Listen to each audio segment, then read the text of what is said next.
Hello എല്ലാവർക്കും നമസ്കാരം. Entry RRB SSC YouTube ചാനലിൻ്റെ അടുത്ത വീഡിയോയിലേക്ക് എല്ലാവർക്കും സ്വാഗതം. അപ്പോൾ നമ്മളെല്ലാവരും കാത്തിരിക്കുകയാണ് അല്ലേ നമ്മുടെ RRB NTPCയുടെ നോട്ടിഫിക്കേഷന് വേണ്ടിയിട്ട്. Junior account clerk cum typist, അതുപോലെ തന്നെ accounts clerk cum typist, station master, goods guard, train clerk തുടങ്ങി ഒരുപാട് വേക്കൻസികളുമായിട്ട് നമ്മുടെ RRBയുടെ NTPC നോട്ടിഫിക്കേഷന് വേണ്ടി നമ്മളൊക്കെ വെയിറ്റ് ചെയ്യുകയാണ്. സോ ജൂലൈ ടു സെപ്റ്റംബറിൻ്റെ ഉള്ളിലായിരിക്കും നോട്ടിഫിക്കേഷൻ വരുന്നത്. അപ്പോൾ ഇന്നത്തെ വീഡിയോയിൽ നമ്മൾ ഡിസ്കസ് ചെയ്യാനായിട്ട് പോകുന്നത് ഈ വരുന്ന NTPCയുടെ നോട്ടിഫിക്കേഷനിൽ വരാൻ പോകുന്ന പോസ്റ്റുകളുടെയൊക്കെ ഡ്യൂട്ടീസ് എന്തൊക്കെയാണ്, അതിൻ്റെ ജോബ്സ് ആൻഡ് റെസ്പോൺസിബിലിറ്റീസ് എന്തൊക്കെയാണ് എന്നുള്ള കാര്യങ്ങളാണ്. അപ്പോഴെല്ലാവർക്കും നമ്മുടെ ഇന്നത്തെ വീഡിയോയിലേക്ക് ഒരിക്കൽ കൂടി സ്വാഗതം. നമ്മുടെ വീഡിയോയിലേക്ക് പോകാം.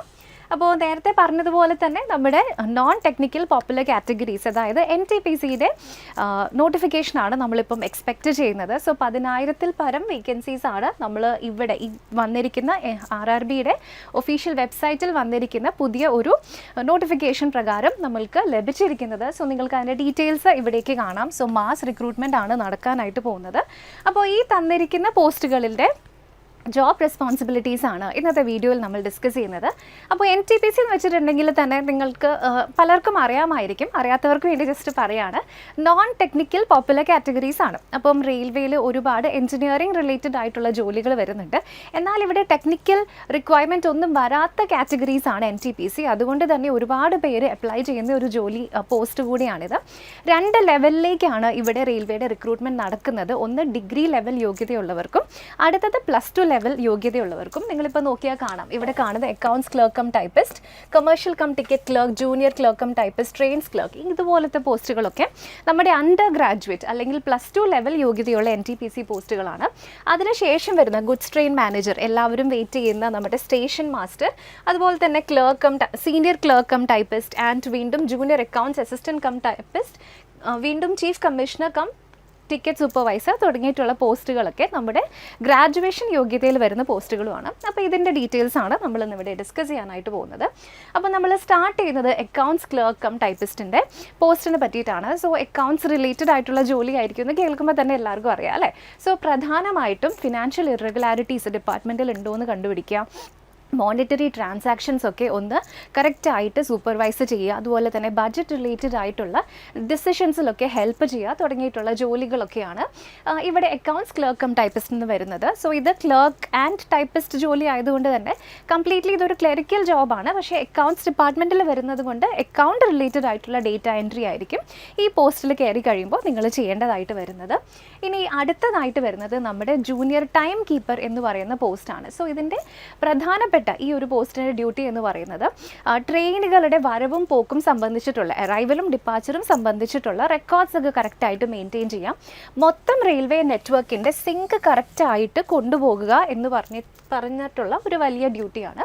അടുത്തത് നമ്മുടെ ടൈം ക്ലർക്കിൻ്റെ പ്രൊഫൈലാണ്. ടൈം ക്ലർക്ക് എന്ന് വെച്ചിട്ടുണ്ടെങ്കിൽ പ്രധാനമായിട്ടും ഓരോ ട്രെയിനിലും എത്ര കോച്ചസ് ഒക്കെയാണ് വരുന്നത് അത് സംബന്ധിച്ചിട്ടുള്ള ഡീറ്റെയിൽസ് ഒക്കെ കറക്റ്റായിട്ട് കീപ്പ് ചെയ്യുക. സോ ട്രെയിനുകളെ സംബന്ധിച്ചിട്ടുള്ള ജനറൽ റെക്കോർഡ്സ് ഒക്കെ കറക്റ്റായിട്ട് മെയിൻറ്റെയിൻ ചെയ്യുക, അത് വാലിഡേറ്റ് ചെയ്യുക എന്ന് പറയുന്ന ഡ്യൂട്ടിയാണ് ടൈം ക്ലർക്കിന് വരുന്നത്. അടുത്തത് കൊമേഴ്ഷ്യൽ കം ടിക്കറ്റ് ക്ലർക്കാണ്. സോ അപ്പോൾ ഇതൊക്കെ ഞാൻ ഈ പറഞ്ഞതൊക്കെ +2 ലെവൽ യോഗ്യതയിൽ വരുന്ന പോസ്റ്റുകളാണ് കേട്ടോ. അപ്പോൾ ഈ ലെവൽ +2 ലെവലിൽ വരുന്ന കൊമേഴ്ഷ്യൽ കം ടിക്കറ്റ് ക്ലർക്കിൻ്റെ ജോലിയായിട്ട് വരുന്നത് റിസർവ്ഡും അൺറിസർവ്ഡും ആയിട്ടുള്ള ടിക്കറ്റ്സ് ഒക്കെ ഇഷ്യൂ ചെയ്യുക എന്ന് പറയുന്നതാണ്. അപ്പോൾ ഞാൻ ഈ പറഞ്ഞ പോസ്റ്റുകളുടെയൊക്കെ സീനിയർ പോസ്റ്റുകൾ നമ്മുടെ ഗ്രാജുവേറ്റ് ലെവൽ എക്സാമിലാണ് ഡീറ്റെയിൽഡ് ആയിട്ട് വരുന്നത്. സോ അപ്പോൾ ഇനി അടുത്തത് നമ്മുടെ ട്രാഫിക് അസിസ്റ്റൻ്റ് ആണ്. സോ നമ്മുടെ സാധാരണ നമ്മുടെ സിറ്റികളിലൊക്കെ കാണുന്ന ട്രാഫിക് പോലീസ് പോലെ തന്നെ വന്നിരിക്കുന്ന ഒരു പോസ്റ്റാണ് ട്രാഫിക് അസിസ്റ്റൻ്റ് എന്ന് പറയുന്നത്. അപ്പോൾ ഇവിടെ ട്രാഫിക് പോലീസിൻ്റെ പോലെ തന്നെ ട്രെയിനിൻ്റെ ട്രാഫിക് കംപ്ലീറ്റ് ആയിട്ട് നിയന്ത്രിക്കുക, അതായത് സിഗ്നലിങ്ങും ഒക്കെ കറക്റ്റായിട്ട് നോക്കിയിട്ട് ട്രെയിൻ ട്രാഫിക് റെസ്പോൺസിബിലിറ്റി ആയിരിക്കും ട്രാഫിക് അസിസ്റ്റൻറ്റിന് വരുന്നത്. മൊത്തത്തിൽ ട്രെയിനുകളുടെ സേഫ് ആയിട്ടുള്ള പാസേജ് എൻഷുർ ചെയ്യുക എന്ന് പറയുന്നതാണ് ഇവിടെ ട്രാഫിക് അസിസ്റ്റൻറ്റിൻ്റെ ജോബ് പ്രൊഫൈലായിട്ട് വരുന്നത്.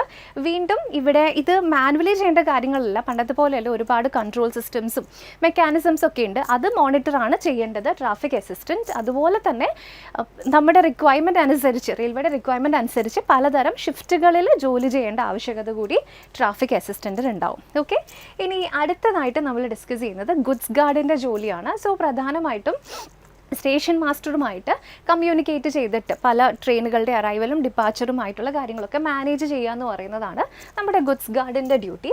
ഇനി അടുത്തത് നമ്മുടെ അണ്ടർ ഗ്രാജുവേറ്റ് പോസ്റ്റാണ് senior commercial cum ticket clerk. So നേരത്തെ ഞാൻ പറഞ്ഞു junior commercial cum ticket clerk ഉണ്ടായിരുന്നു, റിസർവ്ഡ് ആൻഡ് അൺറിസർവ്ഡ് ആയിട്ടുള്ള ടിക്കറ്റ്സ് ഒക്കെ ഇഷ്യൂ ചെയ്യാമെന്ന് പറഞ്ഞു. സോ അത് ആ ഇഷ്യൂ ചെയ്ത ടിക്കറ്റ്സ് ഒക്കെ ചെക്ക് ചെയ്യാമെന്ന് പറയുന്നതാണ് സീനിയർ കമേഴ്ഷ്യൽ ആൻഡ് ടിക്കറ്റ് ക്ലർക്കിൻ്റെ ജോലിയായിട്ട് വരുന്നത്. ഇനി ഇവർ ലഗേജ് ഡിപ്പാർട്ട്മെൻറ്റിൽ അല്ലെങ്കിൽ ഗുഡ്സ് ഡിപ്പാർട്ട്മെൻറ്റിലാണ് ഇവർ പോസ്റ്റ് ചെയ്യപ്പെടുന്നതെങ്കിൽ അവിടെ വരുന്ന ലഗേജിൻ്റെയും ഗുഡ്സിൻ്റെയും ഒക്കെ കാര്യങ്ങൾ പ്രോപ്പറായിട്ട് മാനേജ് ചെയ്യുക. ആ ഒരു ജോലി കൂടി നമ്മുടെ സീനിയർ കമേഴ്ഷ്യൽ കം ടിക്കറ്റ് ക്ലർക്കിന് വരുന്നുണ്ട്. അപ്പോൾ ഈ ഒരു പ്രൊഫൈലിനെ പറ്റിയിട്ടുള്ള ഡീറ്റെയിൽഡ് ആയിട്ടുള്ള വീഡിയോ നമ്മുടെ ചാനലിൽ തന്നെ ഉടനെ അവൈലബിൾ ആകും കേട്ടോ. അപ്പോൾ നിങ്ങൾക്ക് കൂടുതൽ ഡൗട്ട്സ് ഉണ്ടെങ്കിൽ അതിനെപ്പറ്റി ചോദിക്കാം. നമ്മളിപ്പോൾ ഈ വീഡിയോ ചെയ്യാൻ കാരണം തന്നെ എനിക്ക് തോന്നുന്നു നമ്മുടെ വെബിനാറിൽ ആരൊക്കെയോ റിക്വസ്റ്റ് ചെയ്തിട്ടുണ്ടായിരുന്നു ഡീറ്റെയിൽഡ് ആയിട്ടുള്ള പോസ്റ്റ് വൈസ് ഡിസ്ക്രിപ്ഷൻ വെച്ചിട്ടുള്ള വീഡിയോസ് വേണമെന്ന്. അപ്പോൾ അതേപോലെ നിങ്ങൾക്ക് ഏതെങ്കിലും വീഡിയോസ് വേണമെന്നുണ്ടെങ്കിൽ നമ്മുടെ ഈ വീഡിയോയുടെയൊക്കെ താഴെ ജസ്റ്റ് ഒന്ന് കോമെൻറ്റിൽ ആഡ് ചെയ്താൽ മതി. ഇനി അടുത്തത് നമ്മുടെ സീനിയർ ക്ലർക്ക് കം ടൈപ്പിസ്റ്റ് ആണ്. നേരത്തെ കണ്ട +2 ലെവൽ ജൂനിയർ ക്ലർക്ക് കം ടൈപ്പിസ്റ്റിൻ്റെ സീനിയർ പോസ്റ്റാണ് സീനിയർ ക്ലർക്ക് കം ടൈപ്പിസ്റ്റ് എന്ന് പറയുന്നത്. അപ്പോൾ ഇവരുടെ പ്രധാനപ്പെട്ട ജോലി എന്ന് പറയുന്നത് ജൂനിയേഴ്സിനെ സൂപ്പർവൈസ് ചെയ്യുക, അവർ ചെയ്യുന്ന കാര്യങ്ങളൊക്കെ കറക്റ്റ് ആണോ നോക്കുക. വീണ്ടും നേരത്തെ പോലെ തന്നെ ഇവിടെയും ഡേറ്റ എൻട്രി ടൈപ്പ് ഓഫ് വർക്കുകളൊക്കെ തന്നെ ആയിരിക്കും വരുന്നത്. പ്രധാനപ്പെട്ട ഡോക്യുമെൻറ്റുകളോ അക്കൗണ്ട് റിലേറ്റഡ് ആയിട്ടുള്ള കാര്യങ്ങളോ ഒക്കെ വരുന്ന ടൈപ്പ് ഓഫ് ഡേറ്റ മാനേജ് ചെയ്യുന്ന ജോലിയായിരിക്കും ഇവിടെയും വരുന്നത്. ഇനി നെക്സ്റ്റ് ഇവർക്കൊരു 45 days ഓഫ് ട്രെയിനിങ് ഉണ്ടായിരിക്കും. അതിനുശേഷമായിരിക്കും ഇവരുടെ ആക്ച്വൽ ജോലി തുടങ്ങുന്നത്. ഇതൊക്കെ അണ്ടർ ഗ്രാജുവേറ്റ് പോസ്റ്റ് ആണ് കേട്ടോ. ഇനി junior account assistant cum typist എന്ന് പറയുന്നത് വീണ്ടും അഡ്മിനിസ്ട്രേറ്റീവ് വർക്കുമായിട്ട് റിലേറ്റഡ് ആയിട്ടുള്ള കാര്യങ്ങളൊക്കെ നോക്കുക. പിന്നെ ട്രാൻസാക്ഷൻസും സെറ്റിൽമെൻറ്റ്സും റെയിൽവേയിലെ മൊത്തത്തിലുള്ള ഫിനാൻഷ്യൽ ബഡ്ജറ്റൊക്കെ റിലേറ്റഡ് ആയിട്ടുള്ള കാര്യങ്ങൾ ടേക്ക് കെയർ ചെയ്യുക. അതാണ് junior account assistant cum typist എന്ന് പറയുന്ന ഈ പോസ്റ്റ് ആയിട്ട് വരുന്നത്. ഇനി നേരത്തെ കണ്ട ജൂനിയർ ടൈം കീപ്പറിൻ്റെ സീനിയർ പോസ്റ്റാണ് സീനിയർ ടൈം കീപ്പർ എന്ന് പറയുന്നത്. സോ ഓരോ ട്രെയിനും ഏത് സമയത്ത് എവിടെയാണെന്നുള്ളതിൻ്റെ മൊമെൻറ്റ് കീപ്പ് ചെയ്യുക, അല്ലെങ്കിൽ അതിൻ്റെ കറക്റ്റായിട്ട് വെൻ ആൻഡ് വെയർ എന്ന് പറയുന്ന ആ ഒരു ഡേറ്റ കീപ്പ് ചെയ്യുക എന്ന് പറയുന്നതാണ് സീനിയർ ടൈം കീപ്പറിൻ്റെ പ്രധാനപ്പെട്ട ജോലി. പിന്നെ അവരുടെ സബ്സിഡിയറി ജോലിയായിട്ട് വരുന്നത് ഇവരുടെ തൊട്ട് താഴെ വരുന്ന പോസ്റ്റ് ആയിട്ടുള്ള ജൂനിയർ ടൈം കീപ്പേഴ്സിനെ മാനേജ് ചെയ്യുക, അല്ലെങ്കിൽ അവരെ സൂപ്പർവൈസ് ചെയ്യുക എന്ന് പറയുന്നതും ഈ പോസ്റ്റിൻ്റെ ഒരു ഡ്യൂട്ടി ആയിട്ട് വരുന്നുണ്ട്. ഇനി അടുത്തതായിട്ട് നമ്മുടെ കമേഴ്ഷ്യൽ അപ്രൻറ്റിസ് ആണ് വരുന്നത്. സോ പ്രധാനമായിട്ടും ഈ ഒരു പോസ്റ്റിൽ വരുന്നത് കമേഴ്ഷ്യൽ ഡ്യൂട്ടീസും റെയിൽവേയിൽ തന്നെ ഇൻസ്പെക്ഷൻ ഡ്യൂട്ടീസൊക്കെ മാനേജ് ചെയ്യാമെന്ന് പറയുന്ന ഒരു ജോബ് റെസ്പോൺസിബിലിറ്റിയാണ്. ഇനി അടുത്തതായിട്ട് വരുന്നത് സ്റ്റേഷൻ മാസ്റ്റർ ആണ്. സോ സ്റ്റേഷൻ മാസ്റ്റർ എന്ന് വെച്ചിട്ടുണ്ടെങ്കിൽ നമുക്കൊക്കെ പരിചിതമായിട്ടുള്ള റെയിൽവേയുടെ മുഖമാണ് അല്ലേ ആക്ച്വലി സ്റ്റേഷൻ മാസ്റ്റർ എന്ന് പറയുന്നത്. ഒരു റെയിൽവേ സ്റ്റേഷൻ്റെ ഓൾ ഇൻ ഓൾ ആണ് സ്റ്റേഷൻ മാസ്റ്റർ. സോ അവിടെ ട്രെയിനുകളുടെ വരവും പോക്കും സ്മൂത്ത് ആയിട്ട് ഫംഗ്ഷൻ ചെയ്യാൻ വേണ്ടിയിട്ടുള്ള എല്ലാ സൗകര്യങ്ങളും ഒരുക്കുക. അവിടെയുള്ള സ്റ്റാഫിനെയൊക്കെ ഒരുമിച്ച് എല്ലാവർക്കും ഒരുപോലെ ഡ്യൂട്ടീസ് അസൈൻ ചെയ്ത് കൊണ്ടുപോവുക. അതേപോലെ തന്നെ നമ്മുടെ പാസഞ്ചേഴ്സിൻ്റെ ക്വയറീസും കൺസേൺസും ഒക്കെ ക്ലിയർ ആയിട്ട് പറഞ്ഞു കൊടുക്കുക. അങ്ങനെ ഒരുപാട് ജോലികൾ വരുന്ന ഒരു പോസ്റ്റാണ് സ്റ്റേഷൻ മാസ്റ്റർ. അപ്പോൾ ഇതിനെ പറ്റിയിട്ടും സ്റ്റേഷൻ മാസ്റ്റർ എന്ന് പറയുന്ന ഈ ജോലി ഒരുപാട് റെസ്പോൺസിബിലിറ്റി ഉണ്ട്. അതിൻ്റെ കൂടെ നല്ല പാക്കേജും നല്ല ബേസ് പേയും ഒരുപാട് വീണ്ടും ബെനിഫിറ്റ്സും വരുന്ന ജോലി തന്നെയാണ് കേട്ടോ സ്റ്റേഷൻ മാസ്റ്റർ. സോ ഇതിനെ പറ്റിയിട്ടുള്ള ഡീറ്റെയിൽഡ് ആയിട്ടുള്ള വീഡിയോ വീണ്ടും നമ്മുടെ ചാനലിൽ ഉടനെ വരുന്നതായിരിക്കും. ഇതാണ് സ്റ്റേഷൻ മാസ്റ്ററിൻ്റെ പോസ്റ്റ് എന്ന് പറയുന്നത്. അപ്പോൾ ഇതൊക്കെയാണ് നമ്മുടെ NTPCയിൽ വരാൻ പോകുന്ന പോസ്റ്റുകൾ. അപ്പോൾ പോസ്റ്റുകളൊക്കെ റെഡി. എങ്ങനെയാണ് NTPC എക്സാം എഴുതിയെടുത്ത് ഈ പോസ്റ്റിലേക്ക് നിങ്ങൾക്ക് എത്താൻ പറ്റുക എന്നുള്ള ഡൗട്ടാണുള്ളത് എന്നുണ്ടെങ്കിൽ നമ്മുടെ RRB NTPC എക്സാമിനേഷൻ 2 സ്റ്റേജുകളിലൂടെയാണ് മുന്നോട്ട് പോകുന്നത്. സോ അതിലൊന്ന് CBT1, അടുത്തത് CBT2. രണ്ടും കമ്പ്യൂട്ടർ ബേസ്ഡ് ടെസ്റ്റാണ്. അതായത് കമ്പ്യൂട്ടർ ബേസ്ഡ് ആയിട്ടുള്ള മൾട്ടിപ്പിൾ ചോയ്സ് ക്വസ്റ്റ്യൻസ് വരുന്ന തരത്തിലുള്ള ചോദ്യങ്ങളാണ് വരുന്നത്. ആദ്യത്തെ എക്സാം ഇവിടെ 100 മാർക്കിനാണ് നടക്കുന്നത്. അതിന് 1.5 മണിക്കൂർ സമയമാണ് വരുന്നത്. CBT2 നിങ്ങൾ CBT1 ക്ലിയർ ചെയ്ത് കഴിഞ്ഞിട്ടാണ് CBT2ലേക്ക് പോകുന്നത്. അവിടെ നിങ്ങൾക്ക് വീണ്ടും 120 മാർക്കിനായിരിക്കും 1.5 മണിക്കൂറിൻ്റെ എക്സാം നടക്കാൻ പോകുന്നത്. ഇവിടെ റെയിൽവേയുടെ ഒക്കെ എക്സാംസിൻ്റെ പ്രത്യേകത എല്ലാവർക്കും അറിയായിരിക്കും അല്ലേ. ഇംഗ്ലീഷ് എന്ന് പറയുന്ന ഒരു സാധനം ഇതിൻ്റെ 7 അയൽവക്കത്ത് പോലും വരുന്നില്ല. സോ നിങ്ങൾക്ക് അഥവാ ഇംഗ്ലീഷിൽ എന്തെങ്കിലും പ്രശ്നം ഉണ്ടെങ്കിൽ റെയിൽവേ ഈസ് യുവർ ആൻസർ. അപ്പോൾ ഇവിടെ മാത്സും റീസണിങ്ങും ജനറൽ അവയർനെസ്സും മാത്രമാണ് വരുന്നുള്ളൂ. ജനറൽ അവയർനെസ്സിന് അത്യാവശ്യം നല്ല വെയിറ്റേജും വരുന്നുണ്ട്. സോ ഏകദേശം ഇവിടെ 40 മാർക്കോളം ക്വസ്റ്റ്യൻസ് വരുന്നത് ജനറൽ അവയർനെസ്സിൽ നിന്ന് തന്നെയാണ്. ബാക്കി മാത്സിനും റീസണിങ്ങിനും ഒരേ വെയിറ്റേജ് ആണ് കേട്ടോ. 30 മാർക്സ് വെച്ചിട്ടാണ് വരുന്നത്. സോ ടോട്ടൽ 1.5 മണിക്കൂറും ഉണ്ട്. 100 മാർക്കിൻ്റെ ചോദ്യങ്ങളായിരിക്കും നിങ്ങൾക്ക് ഉണ്ടാവുക. ഔട്ട് ഓഫ് 100 ആയിരിക്കും നിങ്ങളുടെ എക്സാം നടക്കുന്നത്. ഇത് നമ്മുടെ CBT2വിൻ്റെ എക്സാം പാറ്റേൺ ആണ് കേട്ടോ. അതുകൂടി ഞാൻ വെച്ചിട്ടുണ്ട്. CBT2വിലും ഇവിടെ വ്യത്യാസം എന്താണെന്ന് വെച്ചാൽ മാത്സ് മാത്സിലും റീസണിങ്ങിലും നിങ്ങൾക്ക് ഒരു 5 ക്വസ്റ്റ്യൻസ് അധികം വരും. ഒരു ക്വസ്റ്റ്യൻ 1 മാർക്ക് വെച്ചിട്ടാണ് കേട്ടോ.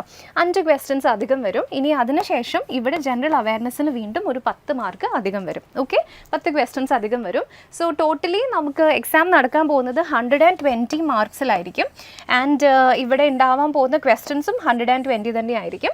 എക്സാമിൻ്റെ ടൈം റിമെയിൻസ് ദ സെയിം, അതിന് മാറ്റമൊന്നുമില്ല. 1.5 മണിക്കൂർ തന്നെയാണ് എക്സാമിൻ്റെ സമയം വരുന്നത്. ഓക്കെ, അപ്പോൾ ഈ NTPCയുടെ എക്സാമിലൂടെയാണ് നമ്മൾ ഈ പറഞ്ഞ പോസ്റ്റുകളിലേക്കൊക്കെ നിങ്ങൾക്ക് ജോലി ലഭിക്കാനായിട്ട് പറ്റുന്നത്. അപ്പോൾ ഇത്രയും ഞാൻ പറഞ്ഞത് ഒരു ചെറിയ ഓവർവ്യൂ മാത്രമാണ് ആയിട്ടുള്ളൂ. പക്ഷേ നിങ്ങൾക്ക് ഇതിനെപ്പറ്റി കൂടുതൽ ഡൗട്ട് ഉണ്ട്, അല്ലെങ്കിൽ എന്തെങ്കിലും കാര്യങ്ങൾ അറിയാനുണ്ട് എന്നുണ്ടെങ്കിൽ നിങ്ങൾ പേടിക്കേണ്ട. നമ്മുടെ വെബിനാർ ഉടനെ വരുന്നുണ്ട്. എൻട്രിയുടെ ഉണ്ണി സാറിൻ്റെ വെബിനാറാണ് വരുന്നത്. സോ അപ്പോൾ ഇതുവരെ നിങ്ങൾക്ക് തോന്നിയിട്ടുള്ള എന്ത് ഡൗട്ടും ഇത് ലൈവ് 1-to-1 ഇൻട്രാക്ഷൻ ആണ്. സോ 22 ഓഗസ്റ്റ് രാത്രി 8 മണിക്ക് നടക്കുന്ന ഈ വെബിനാറിലൂടെ നിങ്ങൾക്ക് ഡിസ്കസ് ചെയ്യാം. അപ്പോൾ ഈ വെബിനാറിൽ രജിസ്റ്റർ ചെയ്യാനുള്ള ലിങ്ക് ഈ വീഡിയോയുടെ ഡിസ്ക്രിപ്ഷനിൽ തന്നെ നമ്മളിവിടെ ആഡ് ചെയ്തിട്ടുണ്ട്. അപ്പോൾ നിങ്ങൾ ജസ്റ്റ് ആ ലിങ്കിൽ ഒന്ന് രജിസ്റ്റർ ചെയ്യുക. ഇതിൻ്റെ ബാക്കി ഡീറ്റെയിൽസും ലിങ്കും കാര്യങ്ങളും ജോയിൻ ചെയ്യാനുള്ള ലിങ്കൊക്കെ നിങ്ങൾക്ക് പേഴ്സണലായിട്ട് മെസ്സേജസ് ആയിട്ട് ലഭിക്കും. അപ്പോൾ എല്ലാവരും മസ്റ്റായിട്ട് ചെയ്യാം. ഇനി പ്രിപ്പറേഷൻ ഉടനെ തന്നെ ആരംഭിക്കേണ്ട സമയമായി. നോട്ടിഫിക്കേഷൻ വന്നിട്ട് പഠിക്കാം എന്നാരും വിചാരിക്കരുത്. എത്രയും പെട്ടെന്ന് എന്തായാലും നോട്ടിഫിക്കേഷൻ വരും, വേക്കൻസീസ് അടക്കം വന്നു. സോ എത്രയും പെട്ടെന്ന് എല്ലാവരും പ്രിപ്പറേഷൻ സ്റ്റാർട്ട് ചെയ്യും. ഓക്കെ, അപ്പോൾ അതിന് വേണ്ടിയിട്ട് RRB NTPC 2024 വേണ്ടിയിട്ട് എൻട്രിയിൽ നമ്മൾ ഡെഡിക്കേറ്റഡ് ആയിട്ട് ഒരു കോഴ്സ് സ്റ്റാർട്ട് ചെയ്തിട്ടുണ്ട്. അപ്പോൾ നമ്മുടെ കോഴ്സിൻ്റെ പ്രത്യേകതകളൊക്കെ എല്ലാവർക്കും അറിയാമല്ലോ. Unlimited access to recorded classes, daily live classes ഉണ്ടായിരിക്കും, മോക്ക് ടെസ്റ്റുകളും ക്വിസുകളും ഉണ്ടായിരിക്കും. ഫുൾ ടൈം ഒരു മെൻറ്ററിൻ്റെ സപ്പോർട്ടോടുകൂടി തന്നെ നിങ്ങൾക്ക് പഠിക്കാനായിട്ട് പറ്റും. ഓക്കെ, അപ്പോൾ ഇത്രയും കാര്യങ്ങളാണ് നമ്മുടെ കോഴ്സിൽ വന്നിരിക്കുന്നത്. സോ ബാച്ചസ് ഉടനെ സ്റ്റാർട്ട് ചെയ്യാണ്. ബാച്ചസിനെ പറ്റി എന്തെങ്കിലും ഡൗട്ട് ഉണ്ടെങ്കിൽ സ്ക്രീനിൽ കാണുന്ന ഈ ഒരൊറ്റ നമ്പറിൽ ജസ്റ്റ് ഒന്ന് കണക്ട് ചെയ്താൽ മതി. അതുപോലെ തന്നെ നമ്മുടെ കോഴ്സസ് ഒക്കെ ഓഫർ പ്രൈസിൽ റൺ ചെയ്യുന്ന സമയത്ത് അതിൻ്റെ ഡീറ്റെയിൽസ് അറിയാനും നിങ്ങൾക്ക് ഈ നമ്പർ യൂസ് ചെയ്യാം. ഓക്കെ, അപ്പോൾ ഇത്രയും കാര്യങ്ങളാണ് നമുക്ക് ഇന്നത്തെ വീഡിയോയിൽ ഡിസ്കസ് ചെയ്യാനായിട്ടുള്ളത്. അപ്പോൾ എല്ലാവർക്കും നമ്മൾ പറഞ്ഞതൊക്കെ ക്ലിയർ ആയിട്ടുണ്ടാവുമെന്ന് കരുതുന്നു. Thank you so much for watching. അടുത്ത വീഡിയോയിൽ വീണ്ടും കാണാം.